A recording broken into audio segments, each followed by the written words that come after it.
आज के प्रचार का शीर्षक है परमेश्वर पर आशा लगाए रहे। परमेश्वर पर आशा लगाए रहे। Hope in God is the title of my sermon. Now, most Christians are not satisfied with their own spiritual lives. ज्यादातर मसीही लोग जो है अपने आत्मिक जीवन से बहुत खुश नहीं है, और ये एक अच्छी बात भी है, and this is a very good thing. This happens because every Christian wants to grow in his spiritual life. He does not want to remain the same, or he does not want the spiritual growth to be slow. और वो इसलिए है क्योंकि हर एक मसीही चाहता है कि वो आत्मिक जीवन में बढ़े। वो नहीं चाहता कि उसका जो आत्मिक जीवन में जो बढ़ोतरी है वो धीरे धीरे हो। And it is important that there is a holy discontent with our spiritual condition. तो ये जरूरी है कि एक अच्छा जो discontentment यानी हम तृप्त नहीं हैं हमारे आत्मिक जीवन से, ये अच्छी बात है क्योंकि ये हमें आगे की ओर धकेलता है। But sometimes we blame ourselves or other people for our spiritual condition. और अक्सर हम कुछ समय ऐसा होता है कि हम अपने आप को या दूसरे लोगों को इसके लिए दोषी ठहराते हैं। We say that it's because of my family, we say it's because of my husband, we say it's because of my wife, we say that it's because of my parents. हम बोलते हैं कि मेरा आत्मिक जीवन इसलिए नहीं बढ़ रहा है क्योंकि मेरे घर के लोग ऐसे हैं, मेरा पति ऐसा है, मेरी पत्नी ऐसी है, या मेरे माता पिता ऐसे हैं। But this goes on and on, और ये चलता रहता है। But this is not a good thing. ये अच्छी बात नहीं है। This blame game will not help us to improve our spiritual condition. एक दूसरे पर दोष लगाने से कभी हमारा आत्मिक जीवन आगे नहीं बढ़ सकता है। In this psalm, the psalm writer teaches us two things. इस भजन के अंदर भजन संहिता लिखने वाला हमें दो बातों को सिखाता है। First, it's important that we assess the spiritual cost in every life situation. वो पहले ये सिखाता है कि हम जीवन की हर परिस्थिति में जो हम आत्मिक दाम चुकाते हैं या आत्मिक नुकसान को उठाते हैं, उसको हमें आंकना चाहिए। It's important that what's the spiritual cost involved in every life situation. दूसरी बात ये है कि जीवन की हर परिस्थिति में हम परमेश्वर के परम प्रधानता को माने। कि परम प्रधानता का मतलब है कि परमेश्वर हर स्थिति को नियंत्रित करता है। इस दुनिया में ऐसा कुछ भी नहीं है जो उसके नियंत्रण के बाहर है, सब कुछ उसकी इच्छा के अनुसार होता है। The second point is that we acknowledge the sovereignty of God over every life situation. Sovereignty means that God is in absolute control over everything that's happening in this world. There is nothing that happens without His will. So acknowledge God's sovereignty in every life situation. Now this psalm was written by a son of Korah. ये जो भजन है इसको कोरा नामक एक व्यक्ति के वंशज ने लिखा है। The sons of Korah were appointed as singers in the house of God or in the temple at Jerusalem. ये जो कोरा के जो वंशज थे वो मंदिर के अंदर गायक हुआ करते थे, उनको गायक नियुक्त किया गया था। There are different kinds of psalms and this psalm is a psalm of lament. बहुत सारे अलग अलग प्रकार के भजन हैं भजन संहिता के अंदर, लेकिन ये जो है विलाप का भजन है। In this psalm, the author is lamenting because an enemy nation has taken him captive. और इस भजन के अंदर भजन संहिता लिखने वाला इस बात को लेकर विलाप कर रहा है कि एक दुश्मन राज्य ने आकर उसको बंदी बना लिया है। He is currently somewhere in northern Palestine and probably is being taken into exile somewhere in Aram or Assyria or Babylon. अभी वो उत्तरी फलस्तीन में कहीं है और उसको ले जाया जा रहा है शायद अराम में या अशूर देश में या बाबिलोन ले जाया जा रहा है. That's a brief background to this psalm. इस भजन का एक संक्षिप्त में एक संदर्भ मैंने आपको दिया. So the first point, assess the spiritual cost in every life situation. Assess the spiritual cost in every life situation. पहला जो पॉइंट है वो ये है कि जीवन की हर परिस्थिति में हम जो आत्मिक दाम चुकाते हैं उसका आकलन करना जरूरी है. Now, when you are forcibly exiled from your home country to another country, what will you lament about? अगर आपको अपने देश से दूसरे देश प्रवास में ले जाया जाए तो आप किन बातों को सोचकर विलाप करोगे? A few days back, I was listening to a Sikh refugee who came from Afghanistan. कुछ दिनों पहले मैं एक अफगानिस्तान से आए सिख शरणार्थी की बातों को सुन रहा था. He was an MP there. वो वहां पर member of parliament भी था. He was talking about how Taliban came into his house, took away his guns, took away his papers, took away his computers, almost took away everything. वो बोलता है कि तालिबान मेरे घर पर आया और वो लोग हमारे पास जो बंदूकें थी वो ले गए, हमारे जो कागजात थे वो उनको उठाकर लेकर गए और हमारे पास जो कंप्यूटर थी वो साथ में लेके गए. He was also saying that they have been staying there for many generations. और वो ये भी बोल रहा था कि हम बहुत पीढ़ियों से वहां पर रह रहे थे. And he was crying thinking about it. और वो ये सोच कर रो रहा था कि क्या मैंने पीछे छोड़ दिया. Everything that he lost, he is crying about it. Probably these are the things which we will also lament about. शायद ऐसे ही बातों को लेकर हम भी विलाप करेंगे. We will lament about the material loss we have incurred due to this exile. शायद हम इस प्रवास के कारण होने से प्रवास के कारण हम जो सांसारिक वस्तुओं को खोते हैं उसको लेकर हम विलाप करेंगे. Now let's look at how the psalmist laments. लेकिन हम यहाँ पर देखेंगे भजन लिखने वाला किस तरह विलाप करता है. पहले 5 आयतों को पढ़ेंगे. Let's read the first 5 verses. As a deer pants for flowing streams, so pants my soul for you, O God. My soul thirsts for God, for the living God. When shall I come and appear before God? My tears have been my food day and night, while they say to me all the day long, where is your God? These things I remember as I pour out my soul, how I would go with the throng and lead them in procession to the house of God with glad shouts and songs of praise, a multitude keeping festival. Why are you cast down, O my soul? Why are you in turmoil within me? Hope in God, for I shall again praise him, my salvation and my God. जैसे हिरनी नदी के जल के लिए हाफती है, वैसे ही हे परमेश्वर मैं तेरे लिए हाफता हूँ. जीवते ईश्वर, हाँ परमेश्वर का मैं प्यासा हूँ. मैं कब जाकर परमेश्वर को अपना मुंह दिखाऊंगा. मेरे आंसू दिन और रात मेरा आहार हुए हैं और लोग दिन भर मुझसे कहते रहते हैं तेरा परमेश्वर कहाँ है. ये स्मरण करके मेरा प्राण शोकित हो जाता है कि मैं कैसे भीड़ के संग जाया करता था. मैं जय जयकार और धन्यवाद के साथ उत्सव करने वाली भीड़ के बीच में परमेश्वर के भवन को धीरे धीरे जाया करता था. हे मेरे प्राण, तू क्यों गिरा जाता है? तू अंदर ही अंदर क्यों व्याकुल है?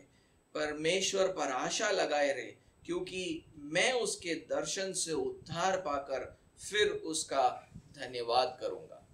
Now in verse 1, the psalmist uses something called as a simile to express his lament.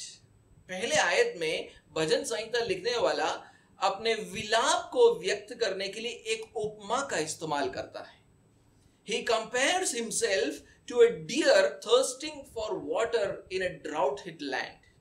यहाँ पर वो अपनी तुलना एक हिरनी से करता है जो एक सूखे ग्रस्त क्षेत्र में पानी के लिए प्यासी है. We find a similar picture in Joel chapter 1 and verse 20 also. हम ऐसा ही एक चित्र को योवेल के किताब और उसके पहले अध्याय के अंदर देखते हैं. एक बार उसको निकालेंगे. योवेल का पहला अध्याय और उसका 20वां आयत. Even the beasts of the field pant for you, because the water brooks are dried up and fire has devoured the pastures of the wilderness. कहता है वन पशु भी तेरे लिए हाँफते हैं क्योंकि जल के सोते सूख गए और जंगल की चराइयां आग का कौर हो गई.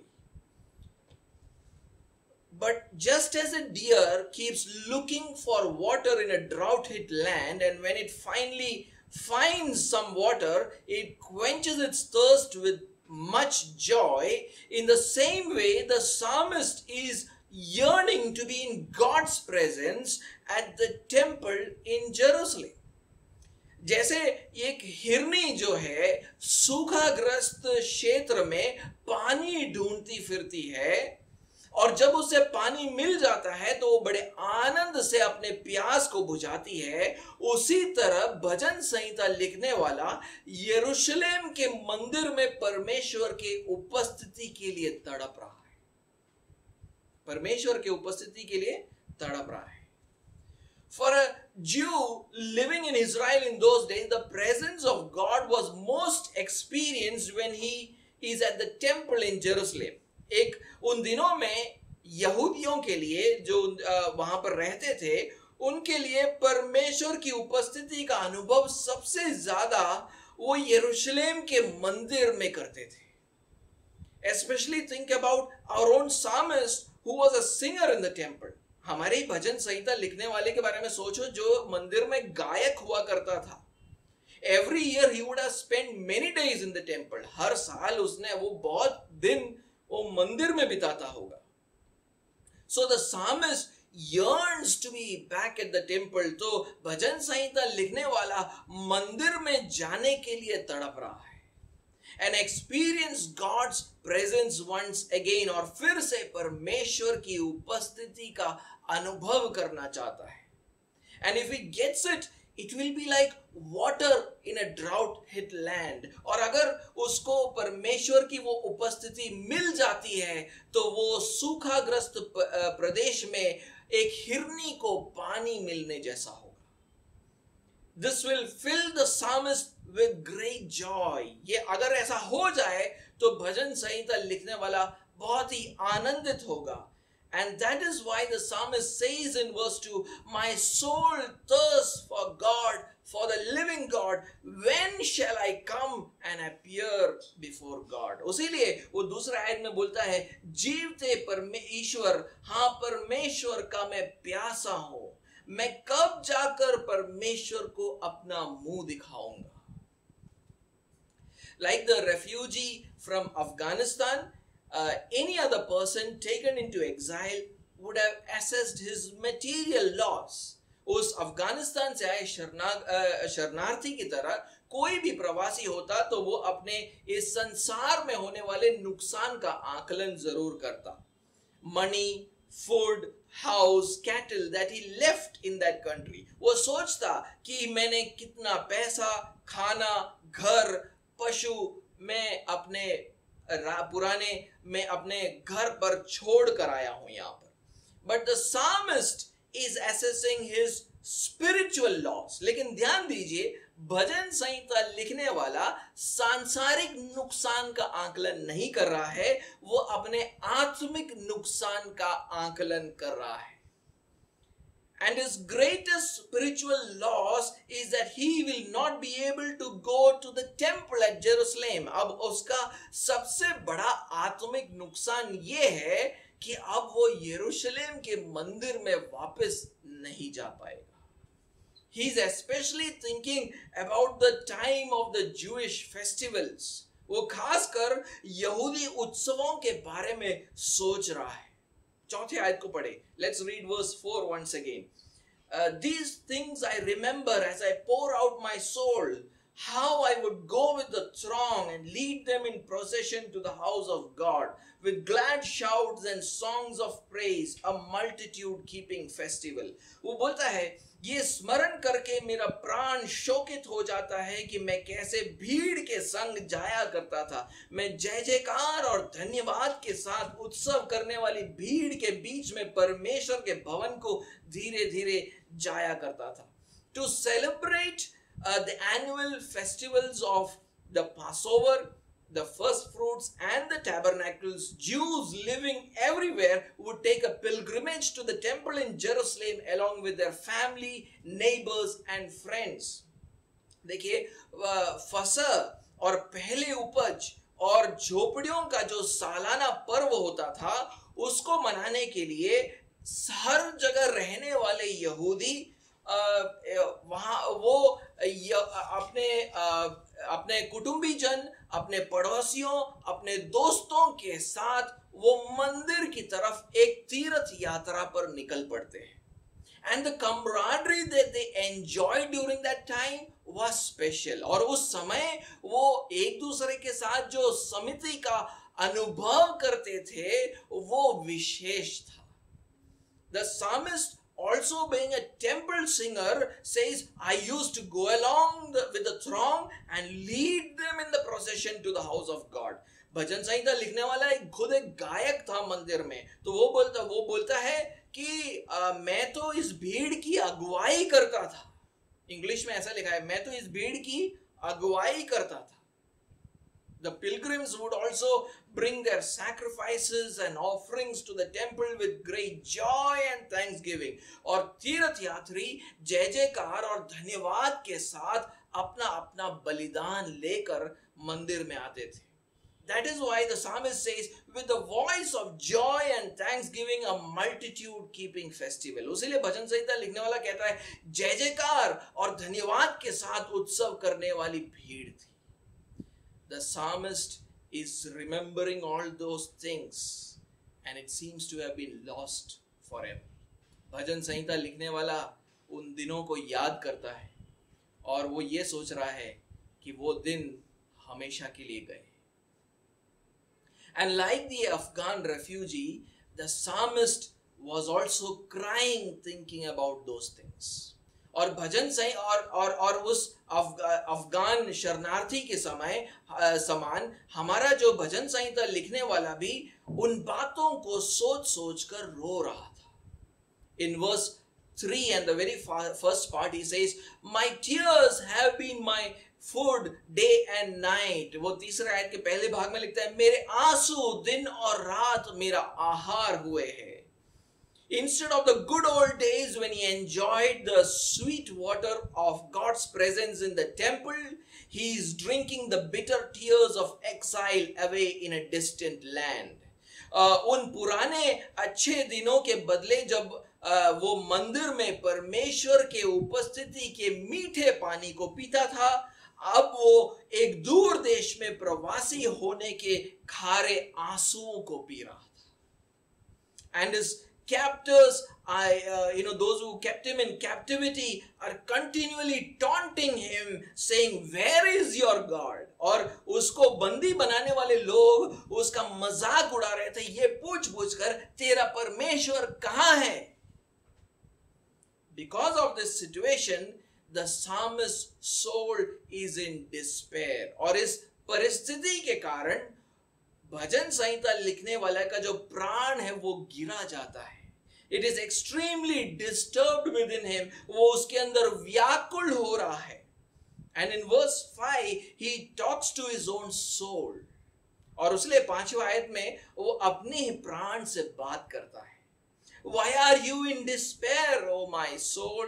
And why have you become disturbed within me? वो बोलता है हे मेरे प्राण तू क्यों गिरा जाता है, तू अंदर ही अंदर क्यों व्याकुल है. But then he consoles his soul saying, hope in God, for I shall again praise him for the help of his presence. लेकिन वो खुद अपने प्राण को ये बोलकर सांत्वना देता है क्या बोलता है? परमेश्वर पर आशा लगाए रहे, क्योंकि मैं उसके दर्शन से उद्धार पाकर फिर उसका धन्यवाद करूंगा। यहां पे हम एक कुछ बात सीख सकते हैं भजन संहिता लिखने वाले से।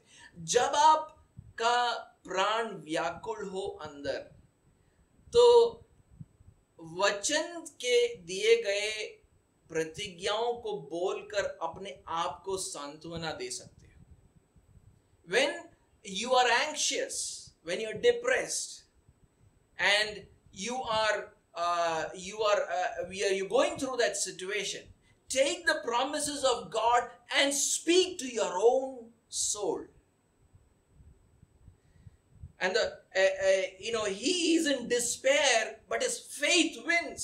यहां पर वो व्याकुल है, लेकिन उसका विश्वास जीत जाता है फिर भी। The faith that is in him encourages him to hope in God. उसके अंदर जो विश्वास है, वो उसके व्याकुलता से ऊपर उभर कर बोलता है कि परमेश्वर पर आशा रख।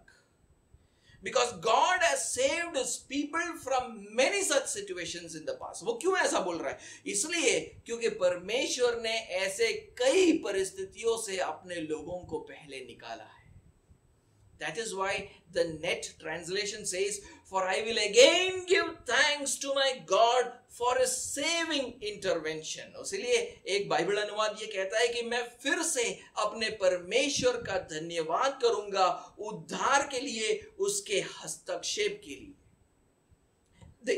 The ESV translation says, "For I shall again praise him, my salvation." ESV translation कहता है मैं फिर से अपने परमेश्वर का स्तुति करूंगा मेरे उद्धार के लिए।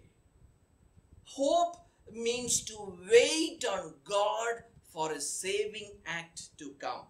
देखिए, आशा का मतलब है कि आप बाट जोड़े हो उस समय के लिए जब परमेश्वर आपका उद्धार करेगा।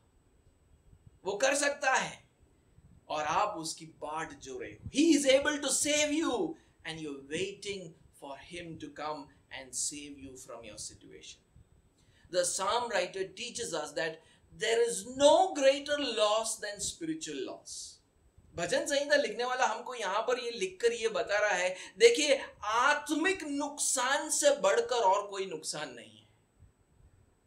And losing fellowship with God is the greatest loss. और परमेश्वर के साथ संगति को खोना, इससे बड़ा और कोई नुकसान नहीं हो सकता है। If we have fellowship with God, then we have everything else. देखिए, परमेश्वर के साथ आप संगति कर रहे हो तो बाकी सारे आशीषें आपके साथ है। When the Israelites came out of slavery in Egypt, they had the presence of God in their midst. याद कीजिए, जब इजरायली लोग मिस्र के दासत्व से निकल आ रहे थे, परमेश्वर की उपस्थिति उनके मध्यस्थ में थी। But look at them.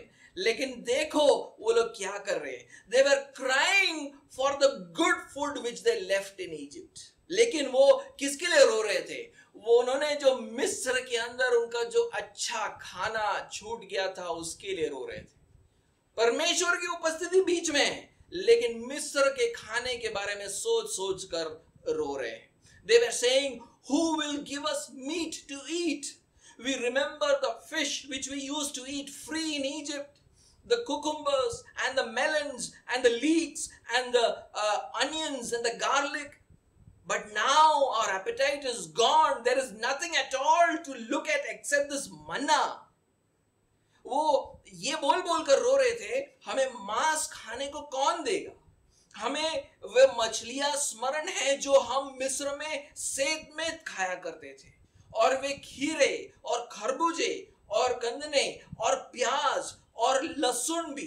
परंतु अब हमारा जी घबरा गया है, यहां पर इस मन्ना को छोड़ और कुछ भी देख नहीं पड़ता है। And the anger of God was kindled against them and he struck them with a severe plague. और परमेश्वर का क्रोध उन पर भड़क उठा और परमेश्वर ने उनके ऊपर एक भारी विपत्ति को भेजा। See, every man is born into this world is away from God's presence on account of sin. देखिए, हर एक मनुष्य जो इस संसार में जन्म लेता है वो परमेश्वर की उपस्थिति से दूर है अपने पाप के कारण.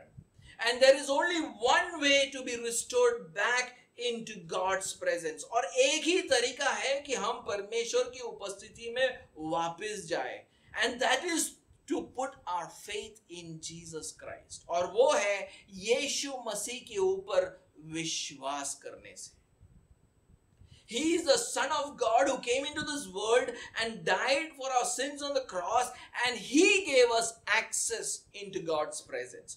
वो परमेश्वर यीशु मसीह परमेश्वर का पुत्र है जिसने इस दुनिया में आकर क्रूस पर हमारे पापों के लिए जान दिया और हमें परमेश्वर तक की पहुंच दी. That is why Jesus tells a Samaritan woman he can give her living water. उसीलिए शमरिया स्त्री से यीशु मसीह कहता है कि वह उसे जीवन का जल दे सकता है. Therefore, the greatest treasure that a believer has is fellowship with God. उसीलिए एक विश्वासी के लिए जीवन में सबसे बड़ा धन ये है कि परमेश्वर के साथ उसकी संगति है. इज़राइलियों की तरह ना होना. Do not become like the Israelites. In this world, the Holy Spirit works through the Word of God, through prayer and fellowship of the church, and saturates our lives with His presence. इस दुनिया में पवित्र आत्मा वचन और प्रार्थना और कलीसिया में संगति के द्वारा हमारे जीवन को अपने उपस्थिति से भर देता है. पवित्र आत्मा का जो उपस्थिति हमारे जीवन में कैसे आता है? माध्यमों के द्वारा आता है. वचन के द्वारा, प्रार्थना के द्वारा, एक दूसरे के साथ संगति करने के द्वारा. इन माध्यमों के द्वारा पवित्र आत्मा की उपस्थिति हमारे बीच में है. So the Holy Spirit especially works through the Word of God, through prayer, through fellowship of the church, and He works in our midst. His presence is there in our midst. And whenever these spiritual disciplines are going to get adversely affected, alarm bells should ring in our mind. और जब भी ये जो आत्मिक अनुशासन है, वचन पढ़ना, प्रार्थना करना और कलीसिया के साथ संगति करना, जब भी इसके ऊपर कोई हानि पहुंचने वाली हो तो हमारे मन में खतरे की घंटी बजनी चाहिए. If your new job will not give you enough time to read the Bible and pray, if your new house or new city takes you to a place where you will not have fellowship of a good church, then spiritual alarm bells should ring. अगर आपको एक नया नौकरी मिलने वाला है, लेकिन उस नौकरी के कारण अब आपके पास बाइबल पढ़ने का या प्रार्थना करने के लिए पर्याप्त समय नहीं होगा. आप शायद एक नया घर जाने वाले हो, शिफ्ट करने वाले हो, एक नए शहर को जाने वाले हो, लेकिन वहां पर एक अच्छी संगति आपको नहीं मिल पाएगी, एक अच्छी कलीसिया नहीं है.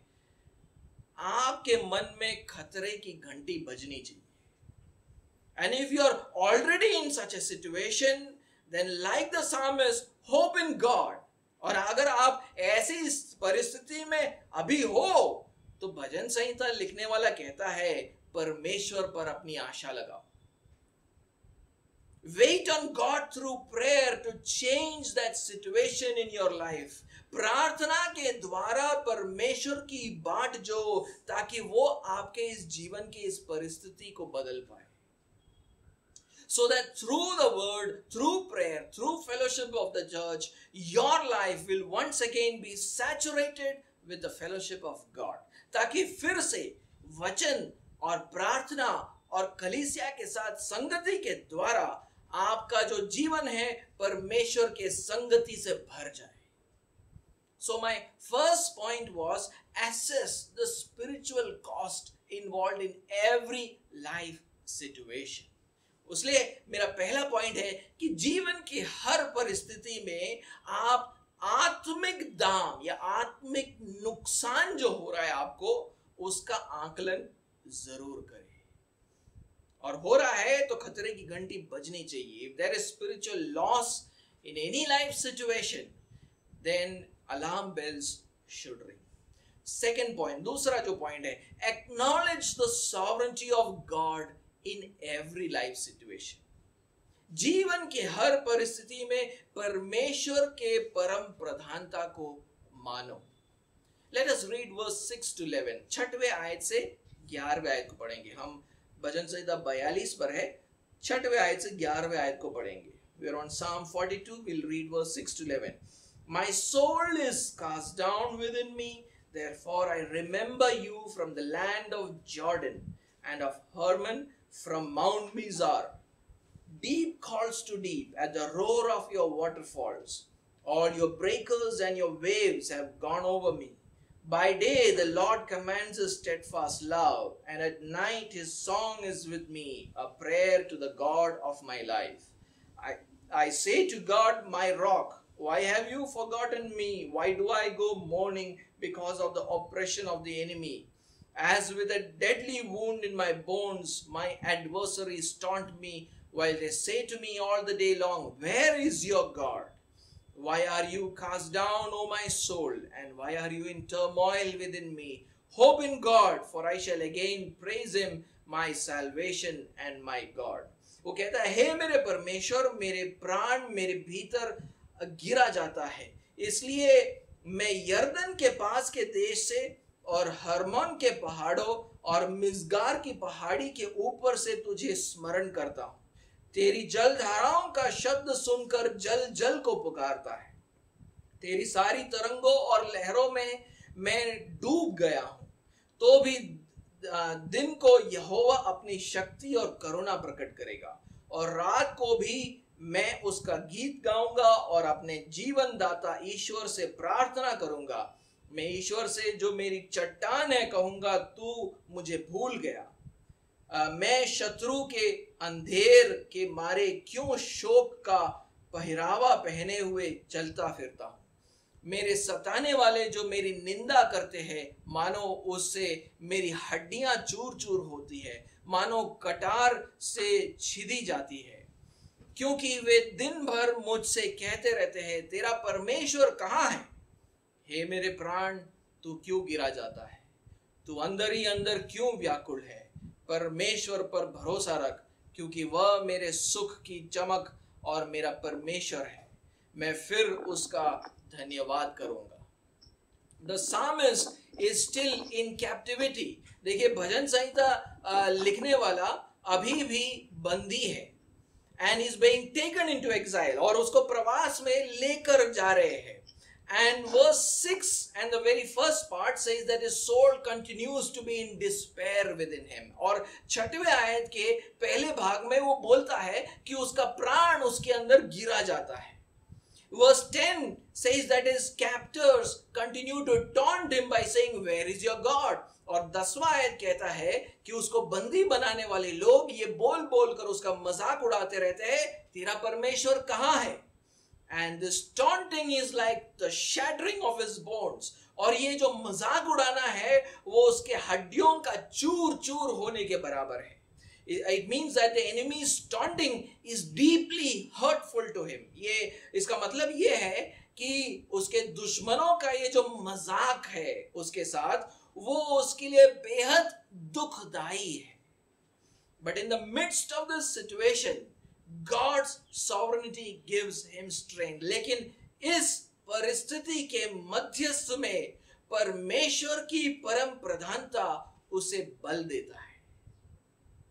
In verse 6 and the second part, the psalmist writes that he remembers God from the land of the Jordan and the peaks of Hermon from Mount Mizar. वो 6वें आयत के दूसरे भाग में वो परमेश्वर का स्मरण करता है यरदन के पास के देश से और हरमोन के पहाड़ों और मिस्गार की पहाड़ी के ऊपर से। God's temple was in Jerusalem, southern part of Palestine. देखिए परमेश्वर का जो मंदिर था वो यरूशलेम में था और वो दक्षिणी फलस्तीन में है. But he is now in northern Palestine. लेकिन अब ये जो है हमारा भजन संहिता लिखने वाला वो उत्तरी फलस्तीन पहुंच चुका है और वहां पर यर्दन नदी बहती है. There the river Jordan flows. And its source is somewhere in the mountain ranges of Hermon. और उसका जो स्रोत है, यर्दन नदी का जो स्रोत है, वो हरमन की पहाड़ियों पर है. पानी वहां से निकल कर आता है. And Mizar means smallness. मिज़गार का मतलब है छोटापन. So Mount Mizar could be a small mountain in the Hermon mountain ranges. तो शायद ये जो मिज़गार जो चोटी है वो हरमन की पहाड़ियों में से एक छोटा पहाड़ है जहां पर वो है.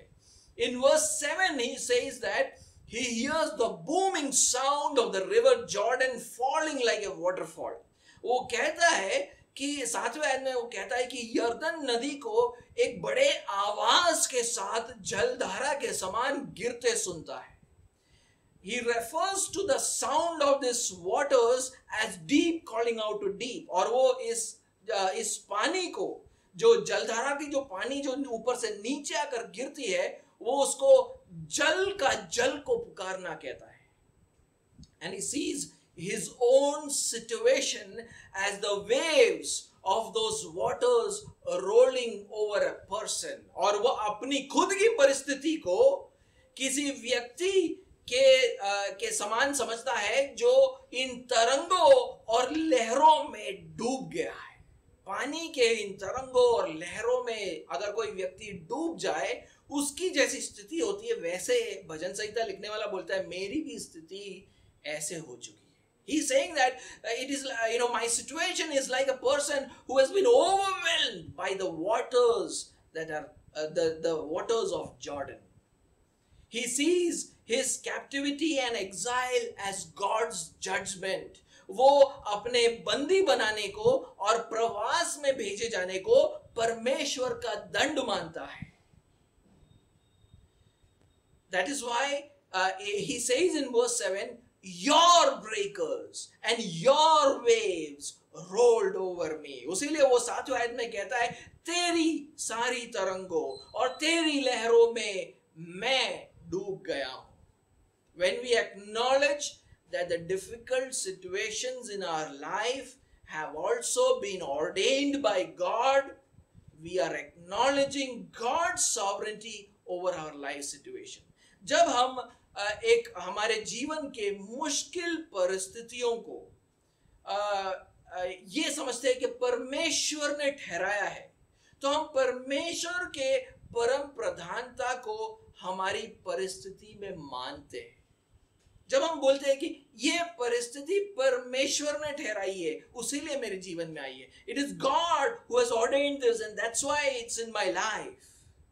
That even though these are challenging times for me, the situation is still in God's control. आप ये बोल रहे हो कि भले ये मेरे लिए एक मुश्किल समय है लेकिन ये परिस्थिति फिर भी परमेश्वर के नियंत्रण में है. The psalmist is right. Exile was always seen as God's judgment on Israel. भजन संहिता लिखने वाला बिल्कुल सही बोल रहा है क्योंकि प्रवास को हमेशा इज़राइल के ऊपर परमेश्वर के दंड को माना जाता था. परमेश्वर का दंड माना जाता था. But even in the experience of exile, God sustained a remnant of faithful people. देखिए लेकिन उस दंड के अंदर भी उस प्रवास के अंदर भी उस प्रवास के अनुभव में भी परमेश्वर ने विश्वासियों का एक झुंड को हमेशा बनाए रखा उनका देखभाल किया है. And the psalmist was one of them. और भजन लिखने वाला उसमें से एक है. That is why he says in verse 8 and 9, by day the Lord commands his steadfast love, and at night his song is with me, a prayer to the God of my life. I say to God, my rock, why have you forgotten me? Why do I go mourning because of the oppression of the enemy? उसलिए 8वें और 9वें आयत में बोलता है तो भी दिन को यहोवा अपनी शक्ति और करुणा प्रकट करेगा और रात को भी मैं उसका गीत गाऊंगा और अपने जीवनदाता ईश्वर से प्रार्थना करूंगा। मैं ईश्वर से जो मेरी चट्टान है कहूंगा, तू मुझे भूल गया। मैं शत्रु के अंधेर के मारे क्यों शोक का पहरावा पहने हुए चलता फिरता हूं। The psalmist is assured that God's loving kindness or faithfulness will continue upon him in the daytime. देखिए, भजन संहिता लिखने वाला वो इस बात को लेकर निश्चित है कि परमेश्वर की करुणा दिन में उसके साथ बनी रहेगी। And he will continue to have fellowship with God in the night through praise and prayer. और स्तुति और प्रार्थना के द्वारा रात को भी परमेश्वर के साथ उसकी संगति बनी रहेगी। He did not have to be in the temple of Jerusalem to enjoy God's presence. अब यरूशलेम के मंदिर में जाने की जरूरत नहीं है परमेश्वर के साथ संगति करने के लिए। He could enjoy God's presence even in the land of Jordan. यरदन की भूमि पर भी वो परमेश्वर के साथ संगति कर सकता था। On the mountain range of Hermon, where he is in exile, Harman के पहाड़ों पर भी जहां पर वो एक प्रवासी बना फिरता है, वहां पर भी वो परमेश्वर के साथ संगति कर सकता है। देखिए, एयरटेल के टावर कहीं मिले ना मिले, परमेश्वर का टावर सब जगह है। Whether the tower of Airtel is everywhere or not, but the tower of God is everywhere, fellowshipping with his people no matter where they are. परमेश्वर अपनी संगति अपने लोगों के साथ करता है, भले वो कहां पर भी हो। So this means that God is sovereign in every place. उसका मतलब ये है कि परमेश्वर हर जगह पर परम प्रधान है। So whenever our life, whatever our life situation, God is sovereign over it. यानी इसका मतलब ये है कि हमारी जीवन की परिस्थिति कैसे भी क्यों ना हो, हम कहां पर भी क्यों ना हो, परमेश्वर परम प्रधान है वहां पर। God is sovereign over that situation, over that place. Everything is happening according to His will. हर बात परमेश्वर की इच्छा के अनुसार हो रहा है। And that is why the psalmist could also hope that God will one day come and save him from that situation. इसीलिए भजन संहिता लिखने वाला आशा करता है कि परमेश्वर एक दिन मेरा आके उद्धार करेगा। He tells his soul in verse 11, 11वें आयत में वो अपने प्राण से कहता है, Why are you cast down, O my soul? Why are you in turmoil within me? Hope in God, for I shall again praise him, my salvation and my God. वो बोलता है, हे मेरे प्राण, तू क्यों गिरा जाता है? तू अंदर ही अंदर क्यों व्याकुल है? परमेश्वर पर भरोसा रख, क्योंकि वह मेरे सुख की चमक और मेरा परमेश्वर है। मैं फिर उसका धन्यवाद करूंगा। When you read the story of Job in the Bible, we see God's sovereignty from the very first page. आप जब अय्यूब की कहानी पढ़ते हो बाइबल के अंदर, तो पहले पन्ने से परमेश्वर के परम प्रधानता को देखते हो। In heaven, it was Satan's idea to harm Job's entire household. देखिए, स्वर्ग में अय्यूब के पूरे घराने को हानि पहुंचाने की जो योजना जो बनाई गई थी, वो शैतान से थी। It was Satan's idea to smite Job with sore boils. ये उसी की योजना थी कि अय्यूब को बड़े बड़े फोड़ों से वो पीड़ित कर दे। But above all these things stood one ultimate reason. लेकिन इन सब चीजों से ऊपर एक आखिरी कारण था। ये सारी बातें जो अय्यूब के जीवन में होती है, उसका एक बड़ा कारण था, and that is the sovereignty of God. और वो है परमेश्वर की परम प्रधानता। God had ordained all those things to happen. परमेश्वर ने इन बातों को ठहराया था अय्यूब के जीवन में। Although Job understood that God is sovereign over his situation, he could not understand why God is allowing this to happen. अय्यूब समझता था कि परमेश्वर परम प्रधान है, ये मुश्किलें परमेश्वर की अनुमति से आई थी, लेकिन वो समझ नहीं पा रहा था क्यों मेरे जीवन में ये भेज रहा है। Because he was righteous in his own eyes, क्योंकि वो अपने ही आंखों में धर्मी था, उसके अंदर वो अपने अंदर कोई खोट को देख नहीं पा रहा था। and it made him impatient with his life situation. और वह अपने जीवन की परिस्थिति में असहनशील होता गया इस बात को सोच सोच कर. But God had a purpose for Job even in that difficult situation. लेकिन उस मुश्किल परिस्थिति में भी परमेश्वर का एक उद्देश्य था अय्यूब के लिए. Finally, God who ordained this life situation also brings it to a happy end. जिस परमेश्वर ने अय्यूब के जीवन में ये मुश्किलें शुरुआत की, उसी परमेश्वर ने उसका अंत भी किया.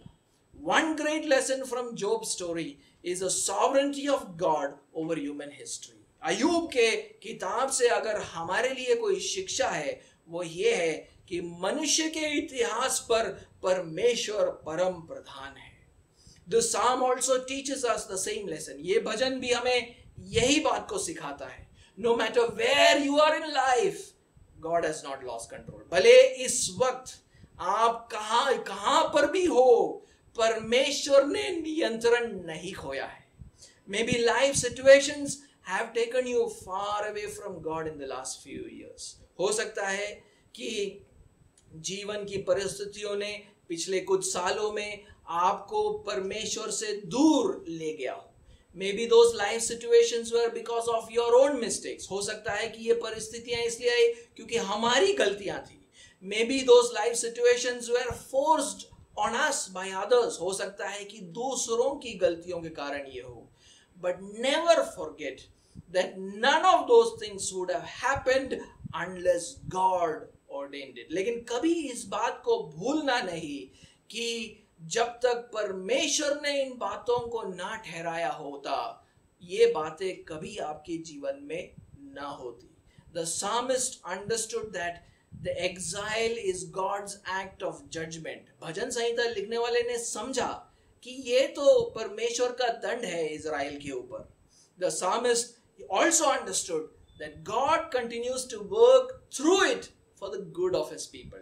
भजन संहिता लिखने वाले ने ये भी समझा, भले मैं प्रवास में जाऊं, इज़राइल के ऊपर दंड है, लेकिन फिर भी वो मेरे तरफ भलाई करेगा. That is why the psalmist's advice for our situation is hope in God. उसीलिए भजन संहिता लिखने वाले का उपदेश हमारे लिए ये है कि परमेश्वर पर आशा रखो. Because God is sovereign over every situation. क्योंकि हर परिस्थिति पर परमेश्वर परम प्रधान है. He is the one who ordained that situation in your life, and he is the one who can be with you as you go through it, and he is the one who can also save you from that situation. उसी ने आपके जीवन में इन परिस्थितियों को ठहराया भी है, वही आपके साथ इस परिस्थिति में रह सकता है और वही आपको इस परिस्थिति से निकालेगा.